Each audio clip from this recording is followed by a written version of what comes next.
कोई भी सपना साकार करने के लिए सबसे जरूरी है सही कोच का होना। चुनिए एजुकेशन राइज को और करे अपने board class 10th and 12th का सपना साकार। Download the app now.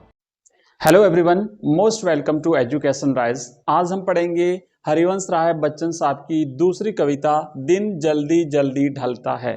ये एक प्रेम गीत है जो उनके निशा निमंत्रण नामक काव्य संग्रह से लिया गया है। और यहाँ पे टोटल 3 पद हैं।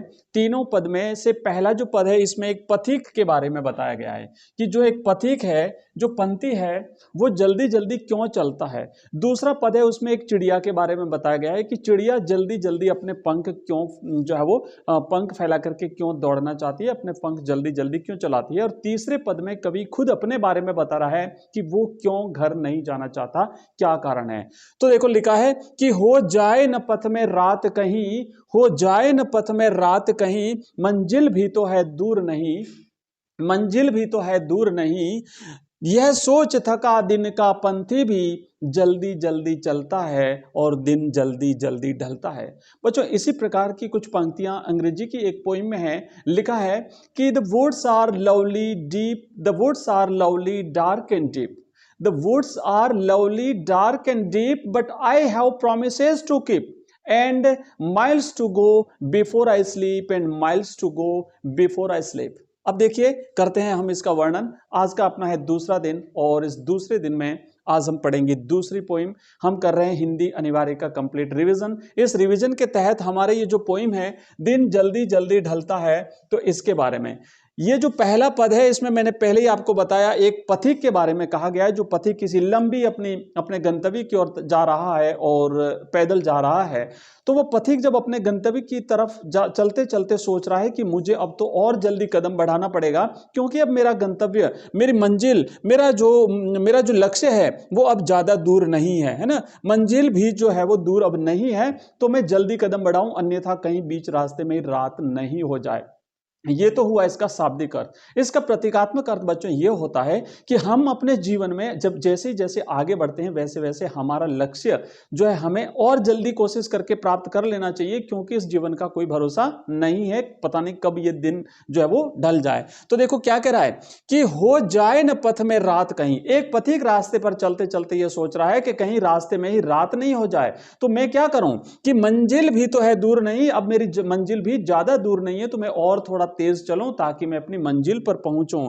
यह सोच करके दिन भर चलता हुआ जो पथिक है, जो कि थका हुआ है, दिन भर चलने के कारण थका हुआ पथिक भी, पंथी मैंने राहगीर, जो पथिक जो रास्ते पर चलता है, पथ पर चलता है, जल्दी जल्दी चलता है अपने गंतव्य पर पहुंचने के लिए, क्योंकि दिन जल्दी जल्दी ढलता है। यह दिन जल्दी जल्दी ढलता है, इसमें बच्चों यह बताया जा रहा है कि समय लगातार परिवर्तनशील है, लगातार आगे बढ़ रहा है, हमें बिल्कुल भी रुकना नहीं है, हमें लगातार अपने लक्ष्य की ओर आगे बढ़ना है।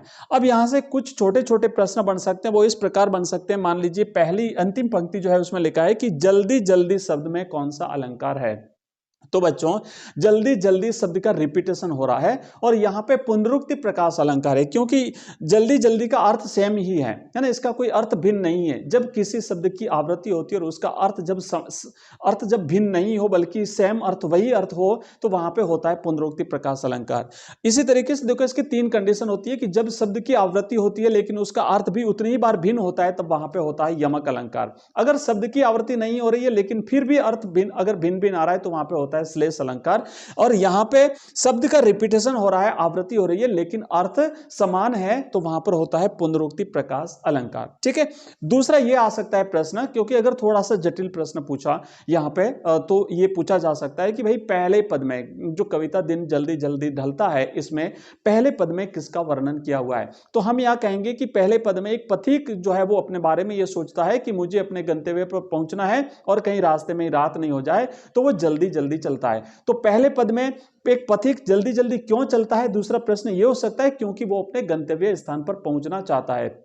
क्योंकि उसे उसके मन में एक आशावादी सोच है। और इसी तरीके से दूसरा जो पद आएगा ना उसमें यह है कि चिड़िया भी जल्दी जल्दी अपने पंख जो है वो फैलाती है, जल्दी जल्दी अपने पंख जो है वो चलाती है। क्यों चलाती है? क्योंकि वो भी आशावादी है, वो भी ये सोच करके कि मेरे बच्चे प्रत्याशा में होंगे। लेकिन तीसरे पद में ये रहेगा कि कवि जल्दी जल्दी क्यों नहीं चलता है, कवि के पांव शिथिल क्यों हो जाते हैं। तो वो अपन मैं आगे बढ़ाता हूं आपको, क्योंकि वो निराशावादी है। उस समय घर पे उसका कोई इंतजार करने वाला नहीं था, उसके मन में आशा नहीं थी कि मेरा कोई इंतजार कर रहा है तो मैं क्यों जल्दी चलूं। तो इस प्रकार के प्रश्न बन सकते हैं, आप ध्यान दीजिएगा। तो पहला पद तो आपका कंप्लीट हो गया। आगे बढ़ते हैं हम दूसरे पद में, और दूसरे पद में यह कहा गया है कि बच्चे प्रत्याशा में होंगे, बच्चे प्रत्याशा में होंगे, नीड़ों से झांक रहे होंगे, ये ध्यान चिड़ियों के परों में, ये ध्यान परों में चिड़ियों के, भरता कितनी चंचलता है, दिन जल्दी जल्दी ढलता है। बच्चों, शाम का वक्त है और जब चिड़ियाएं जो अपने घोंसले से दूर चली गई थी दाना चुगने के लिए, सुबह निकली थी, शाम के वक्त जब घर को लौटती है तो लौटते समय उनके मन में ध्यान आता है कि अरे हमारे बच्चे प्रत्याशा में होंगे, हमारा इंतजार कर रहे होंगे, आशा में होंगे। उन्हें आशा होगी कि हमारे माँ बाप आ रहे होंगे, हमारे माता पिता अब आ रहे होंगे, नीड़ों से झांक रहे होंगे। और बार बार, नीड़ों का मतलब होता है घोंसलों, तो बार बार घोंसलों से निकल निकल करके बाहर झांक रहे होंगे। झांकने का मतलब होता है बच्चों देखना, देख रहे होंगे कि आ रहे हैं कि नहीं आ रहे हैं, गर्दन निकाल निकाल करके देख रहे होंगे। तो नीड़ों से झांक रहे होंगे, बच्चे प्रत्याशा में होंगे, नीड़ों से झांक रहे होंगे। जैसे ही चिड़ियों के मन में यह ध्यान आता है कि भाई हमारे बच्चे इस तरीके से आशा में होंगे, तो उनके पांवों में, जो कि उड़ते उड़ते दौड़ते दौड़ते उनके पांव शिथिल हो गए थे, उनके परों में, पर का मतलब होता है पंख, तो उनके पंख जो थक गए थे वो पंख अब फिर से तेज गति से चलना शुरू करते हैं, क्योंकि वो बच्चों के पास जल्दी से पहुंचना चाहते हैं। तो चिड़ियों के परों में भरता कितनी चंचलता है, चंचलता मतलब तेज गति, तो उसमें भी जो है वो तेज गति आ जाती है और चिड़िया जल्दी जल्दी दौड़ते हुए अपने घर को पहुंचना चाहती है, क्योंकि दिन जल्दी जल्दी ढल रहा है, समय लगातार जो है वो आगे बढ़ रहा है, समय लगातार बीत रहा है। और अंतिम पद है बच्चों, इसमें यह कहा गया है, अंतिम पद में कहा गया है कि मुझसे मिलने को कौन विकल। अब कवि अपने बारे में सोच रहा है, पहले पथिक के बारे में सोचा, उसके बाद चिड़िया के बारे में सोचा, फिर अपने बारे में सोच रहा है। कह रहा है मुझसे मिलने को कौन विकल, मैं हूं किसके हित चंचल। क्या कह रहा है? मुझसे मिलने को कोई विकल, विकल का मतलब होता है व्याकुल, उतावला, व्याकुल है ना, उतावला। भाई चिड़िया के घर में उसके बच्चे इंतजार कर रहे हैं, पथिक है वो अपने गंतव्य पर पहुंचना चाहता है, तो ये लोग तो उतावल करें तो ठीक है, पर मैं क्यों उतावल करूं, मेरा घर पे कोई भी इंतजार करने वाला नहीं है। मैं हूं किसके हित चंचल, हित मतलब के लिए, मैं किसके लिए चंचल हूं, मैं किसके लिए उतावल करूं।